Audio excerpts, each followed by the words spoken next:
Very good question అండి. So, ఇప్పుడు మేము చేసింది ఏంటి అనంటే, ఫస్ట్ హౌ ఇంటిగ్రిటీ ఎలా పెంచుకోవాలి. అంటే ఒకళ్ళు చూస్తున్నా, చూడకపోతున్నా కూడా నేను ఎలా నా నడవడిక ఎలా యెస్. ఉండాలి యెస్. అనేది ఒకటి. అవును. ఒక చిన్న ఎగ్జాంపుల్ ఫిజ్ డ్రింక్స్ మేము కాలేజ్‌లో ఉన్నప్పుడు అలవాటయింది. కోకులు, పెప్సీలు ఇలాంటివి తాగుతా ఉండేవాళ్ళం. ఎప్పుడైతే నేను చైల్డ్ సైకాలజీ క్లాసెస్‌కి వెళ్ళినప్పుడు, చేసినప్పుడు అంటే వాళ్ళ హెల్త్ గురించి నేర్చుకుంటున్నప్పుడు, హ్మ్. It's not good for health అని హ్మ్. అన్నప్పుడు అప్పుడు మానేశాను నేను. యాహ్!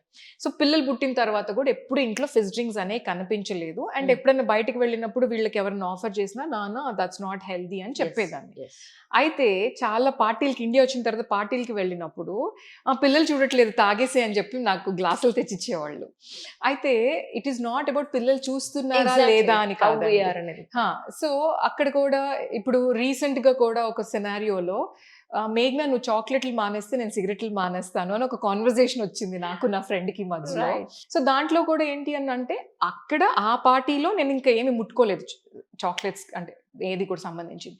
ఇంటికొచ్చిన తర్వాత మా అమ్మాయికి తెలుసు నాకు చాక్లెట్ అంటే చాలా ఇష్టం అని చెప్పి, తను ఆఫర్ చేసినప్పుడు ఇట్స్ ఓకే నాన్న వద్దనుకున్నాను కదా! ఐ డోంట్ వాంట్ టు అంటే, ఇప్పుడు అంకుల్ లేరు కదా mummy it's okay you can eat అని అడిగింది మా అమ్మాయి. అన్నప్పుడు నేను చెప్పాను it's not about that uncle. It's not about anybody seeing me. It's about నేను చెప్పిన మాటకి నా హ్మ్. మీద నాకు గౌరవం ఉంటే నేను ఫాలో అవుతాను.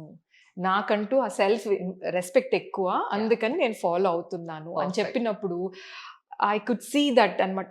ఓకే. ఒక మాట ఇచ్చాము అంటే వాళ్ళని సంతోషపెట్టటం కోసం కాదు. అది మనం ఫాలో వాళ్ళ ముందైనా, అవ్వగలిగితే వెనకైనా ఒకలానే ఉండాలి. ఒకలాగానే ఉండాలి అని తనకి అది ఒక అబ్సల్యూట్‌లీ. ఒక ఒక లెర్నింగ్ ఎక్స్‌పీరియన్స్ అన్నమాట. కరెక్ట్. So, correct. యూజువల్‌గా పిల్లలు ఇట్లా చేసినప్పుడు they will learn a lot అండి. కరెక్ట్. అంటే వాళ్ళ క్యారెక్టర్‌ని మనం ఎలా షేప్ చేస్తున్నాము అనేది ఇంపార్టెంట్. కరెక్ట్. సెకండ్ థింగ్ మనకి చాలా మూడ్ అంటే స్ట్రెస్ ఉండనివ్వండి అవును. అవును. వాటెవర్ ఏదైనా వచ్చినప్పుడు ఏంటి అనంటే గబుక్కున అప్పటికప్పుడే రిజాల్వ్ చేసేసుకోవాలి అని అనుకుంటాం. అక్కడ పిల్లలు ఉన్నారా? లేరా? అనేది కూడా చెక్ చేసుకోము అవును. ఒక్కొక్కసారి. అవును. సో, అది చాలా ఇంపార్టెంట్. అంటే ప్రెజెన్స్ ఆఫ్ మైండ్ అనేది చాలా ఇంపార్టెంట్. ఏదైనా ఒక సినారియో జరిగింది. సో, మనం ఏంటి అనంటే ఇక్కడ పిల్లలున్నారు అని ఆ నిమిషానికి మనం తమాయించుకోగలిగి, పిల్లల్ని ఇంకొక దేంట్లో కన్నా ఎంగేజ్ చేసి, ఇద్దరమే కూర్చొని వైఫ్ అండ్ హస్బాండ్ మాట్లాడుకొని అది రిజాల్వ్ చేసుకోగలిగితే, పిల్లలు కూడా అది చూసి గమనిస్తా ఉంటారు. ఇప్పుడు మా మేము పెరిగే రోజుల్లో నాకసలు ఏ రోజు తెలీదు మా మదర్‌కి, మా ఫాదర్‌కి డిఫరెన్స్ ఆఫ్ ఒపీనియన్స్ ఉండేవి అనేది సంగతి నాకు తెలీదు. ఎందుకంటే వాళ్ళ డిస్కషన్స్ మా ముందు ఏ రోజు జరగలేదు కాబట్టి. హ్మ్. కానీ ఈరోజు పిల్లలేం చేస్తా ఉంటారు, ఇద్దరి మధ్యలో గొడవ అవుతుంటుంటే ఎవరు విన్నింగో చూసి ఆళ్ళ వైపు ఎళ్లి నుంచుంటారు.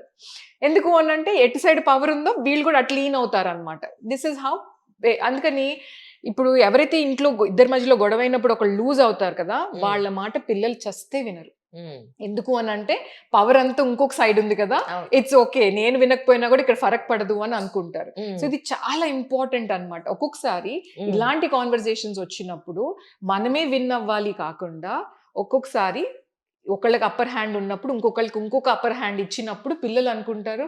Okay. It is not about ఒకళ్ళు స్ట్రాంగ్ ఒకళ్ళు వీక్ కాదు. ఇక్కడ యాహ్! పాయింట్ ఈస్ ఇంపార్టెంట్ అని కూడా వాళ్ళకి అర్థమవుతుంది. ట్రూ. ట్రూ. ఇప్పుడు నేనేదన్నా వద్దు అని అన్నాననుకోండి, పిల్లలేం జేస్తారు సాఫ్ట్ కార్నర్ కోసం ఫాదర్ దగ్గరికెళ్తారు. ఆ! నేనిది చెయ్యాలనుకుంటున్నాను, మమ్మీ వద్దన్నారు అనంటే, ఎందుకొద్దన్నారు తెలుసా? అని అడుగుతారు ఈయన గూడా. అంటే పలానా, పలానా రీజన్స్ చెప్తారు. మరి అవన్నీ కరెక్టే కదా నాన్న! ఇప్పుడు మళ్ళీ నేను I don't want to go against your mom అని చెప్తారు ఈయన కూడా. అప్పుడేమవుతుంది అనంటే మేమిద్దరం ఒక టీమ్ అయినప్పుడు కరెక్ట్. కరెక్ట్. వీళ్ళు ఆహ్, అండర్‌స్టాండింగ్ నేచర్. నేర్చుకుంటారు. కొన్ని సార్లు నేను ఆయనని సపోర్ట్ చేస్తాను. ఫస్ట్ ఏం జేస్తారు? ఓకే. మమ్మీ దగ్గరికెళ్తే నో అని వచ్చేస్తుంది అని వాళ్ళు అది కూడా ట్రై చేస్తారు.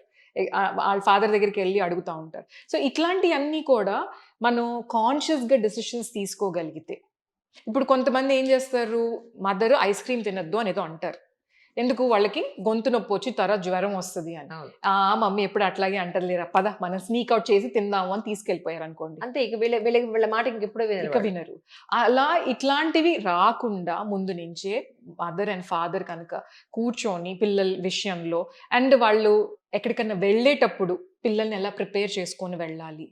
అక్కడికి వెళ్ళిన చోట సినారియోస్ ఎలా ఉంటాయి, ఏంటి అనేది కూడా ముందే కొంచెం అంటే పిల్లల ముందు డిస్కషన్స్ రాకుండా. అవును. అవును. ఇప్పుడు అంటే ఎళ్ళే చోట అనంటే it could be in last ప్లేస్‌కి వెళ్ళొచ్చు. వాళ్ళ పేరెంట్స్ ఇంటికి వెళ్ళొచ్చు. సో అక్కడ ఎలాంటి బిహేవియర్ ఎక్స్పెక్ట్ చేయొచ్చు. ఇప్పుడు సపోజ్ వెళ్ళిన చోట గారాబం కొద్దీ పిల్లలు వాళ్ళ ఫోన్ అడిగితే గ్రాండ్ పేరెంట్స్ ఇచ్చేస్తారేమో. అవును అవును. సో మీరు వెళ్ళేటప్పుడు ముందే వాళ్ళకి చెప్పండి, మేము వస్తున్నాం, ఆ ఫోన్లు దాసేయండి. సో పిల్లలకి ఇవ్వకండి. ఎందుకంటే ఇప్పుడు మనం పెరిగేటప్పుడు ఆల్కహాల్ మనకి ఇచ్చే వాళ్ళ పేరెంట్స్ తాగండి అని. ఎందుకు ఇచ్చేవాళ్ళు కాదు? అది అది Not for health అనేది. దానికి రిపర్కషన్స్ చాలా బ్యాడ్ గా ఉన్నాయి Correct, correct. అని పేరెంట్స్ కి తెలుసు కాబట్టి ఇచ్చేవాళ్ళు కాదు. కానీ ఈ మొబైల్ ఫోన్ కి రిపర్కషన్స్ అని ఇప్పుడు కొత్తగా వచ్చిన టెక్నాలజీ, దాని రిపర్కషన్స్ అందరికీ తెలియక Correct. స్టార్టింగ్ లో ఇచ్చేసారు, ఈజీగా Correct, ఉంది correct. కదా అని. Correct. కానీ దాని రిపర్కషన్స్ తెలిసిన తర్వాత ఇది విషయం కంటే కూడా పాయిజన్ అని తెలిసిన తర్వాత ఎందుకు ఇవ్వడం?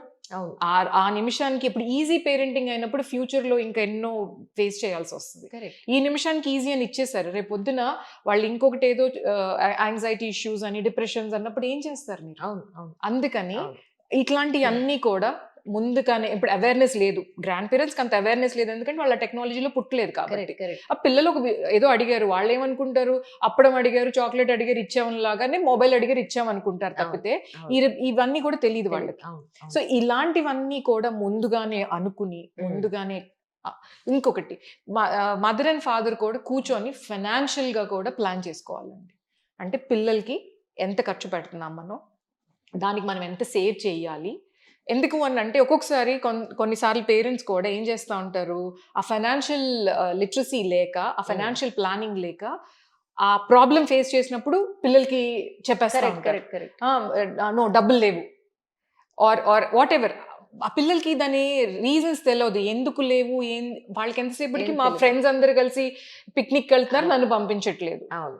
సో అందుకే వాళ్ళు ఏమంటారు, నీకు పెంచటం రాదు, వీఆర్ స్కార్డ్ ఫర్ లైఫ్ అని ఇలా కొన్ని చెప్తూ ఉంటారు. కానీ ఆ ప్లానింగ్ కనుక మనం నేర్పించుకోగలిగితే, అంటే లైఫ్ ఎప్పుడు కూడా ఇంతే బ్యూటిఫుల్ గా ఉంటుంది అని కాకుండా, కరెక్ట్. వాళ్ళకి అడిగిందల్లా ఇవ్వకుండా కాస్తన్నా కొంచెం రెస్ట్రిక్ట్ చేసి ఎలా అడ్జస్ట్ అవ్వాలి, అంటే ఒక నోకి ఎలా అడ్జస్ట్ అవ్వాలి అనేది కనుక మనం నేర్పించాలి పిల్లలకి, మనం ఈ వాల్యూ సిస్టమ్ ఇవ్వాలి పిల్లలకి అని పేరెంట్స్ ఇద్దరు కూర్చొని మాట్లాడుకొని ప్లాన్ చేసుకొని చేస్తే మన ఫ్యామిలీకి ఏం వాల్యూస్ ఉన్నాయి, అవి మనం ఎలా పాస్ ఆన్ చెయ్యాలి అనే దాని మీద ఎక్కువ ఫోకస్ పెట్టి, మీ వాళ్ళు ఎలా మా వాళ్ళు అలా అనకుండా పిల్లల ముందు అట్లా చేయగలిగితే అప్పుడు పిల్లలకి కూడా ఆ రెస్పెక్ట్ అనేది ఉంటుంది.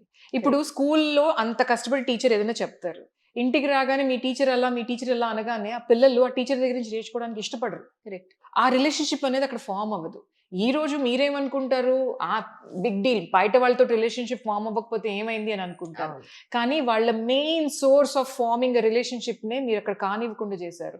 అందుకే ఫ్యూచర్ లో పెద్ద అయిన తర్వాత ఒక పర్మనెంట్ రిలేషన్షిప్ కి వీళ్ళు అలవాటు పడరు. మనం ఇప్పుడు చూస్తూ ఉంటాం పర్మనెంట్ రిలేషన్షిప్ కొత్తగా చేసుకోవాల్సిన ఉన్న పేరెంట్స్ కూడా నాకు వీళ్ళు వద్దనుకునే పిల్లలు చాలా మంది ఉన్నారు. అవును అవును. ఇప్పుడు 10th క్లాస్ వరకు వాళ్ళకి కావాల్సినవి కొనిచ్చి 11th వచ్చిన తర్వాత ఏదో ఒక కొత్త గేమింగ్ కన్సోల్ వచ్చింది, అది నాకు కొనిమని అంటే వీళ్ళకి ఏదో బిజినెస్ లో కొంచెం ఈ ఇయర్ డౌన్ ఉంది అని చెప్పి వచ్చి వాళ్ళు కొనివ్వకపోయేసరికి నాకు పేరెంట్ వద్దని కూర్చున్నాడు చైల్డ్.